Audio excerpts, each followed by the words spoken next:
మనందరికీ ముందే చెప్పాలి కదా.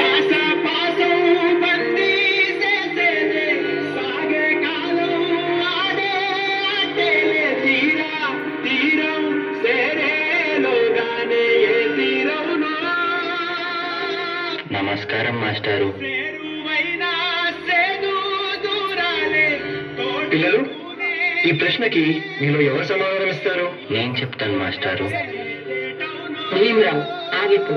నువ్వు ఆ బల్లాన్ని తాకితే దాని వెనకాల ఉన్న మా భోజనం మైలైపోతుంది. నువ్వు కూర్చో.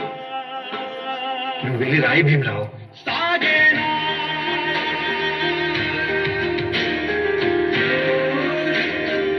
జీవితంలో నువ్వు చాలా గొప్పవాడి అవుతావు భీమరావు.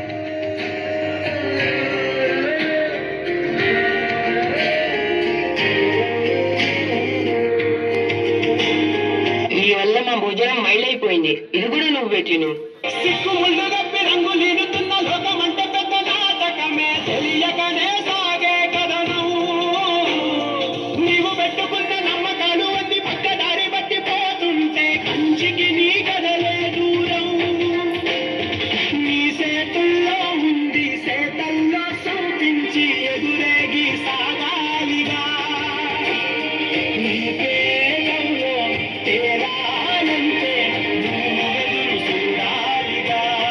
చాలా దాహంగా ఉంది. తాగడానికి మంచినీళ్ళు ఇస్తారా?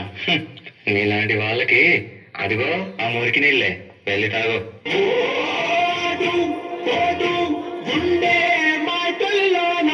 మనుషుల్ని మనుషుల్లా చూడండి, పశువుల్లా కాదు.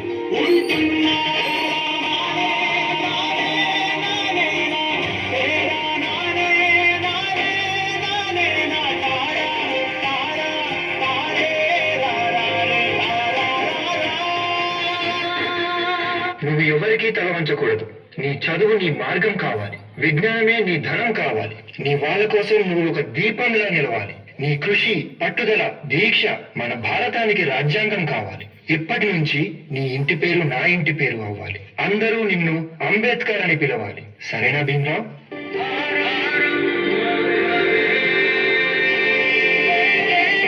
ఎంతమంది తనని తక్కువగా చూసినా చదివే లోకంగా మార్చుకుని మెట్రిక్ సాధించాడు.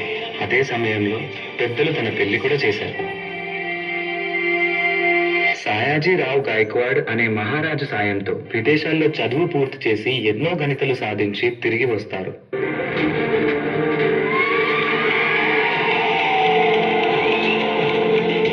బాబా, ఇన్ని సంవత్సరాలు గడిచినా ఈ ప్రజలు మారలేదు, మా బ్రతుకులు మారలేదు. ఎలాగైనా మా తలరాత్రులు మార్చే దేవుడివి నువ్వే కావాలి బాబా.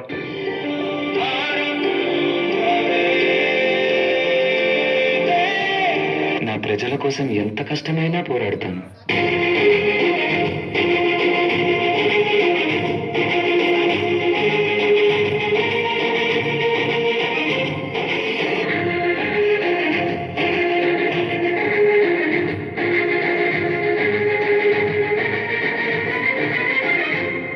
భారత రాజ్యాంగం యొక్క మూసాయుధ కమిటీ అధ్యక్షుడిగా మిమ్మల్ని ఎన్నుకోవడం మాకు చాలా సంతోషంగా ఉంది. ఇన్నేళ్లకి నా ప్రజలకి, నా దేశానికి సేవ చేసే సమయం వచ్చింది. భారత రాజ్యాంగాన్ని నిర్మించే అవకాశం నాకు దక్కింది. దీనికోసం నా ప్రాణాలు అర్పించడానికైనా సిద్ధంగా ఉన్నాను.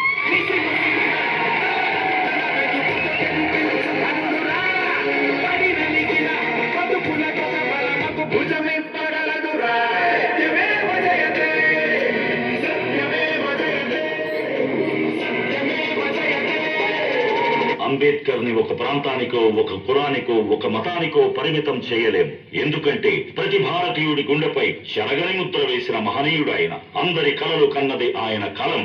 బడుగుల కోసం ధ్వనించింది ఆయన గళం. భారతదేశంలో రాజ్యాంగం ఉన్నంత వరకు ఆయన మన మధ్య బతికే ఉంటాడు.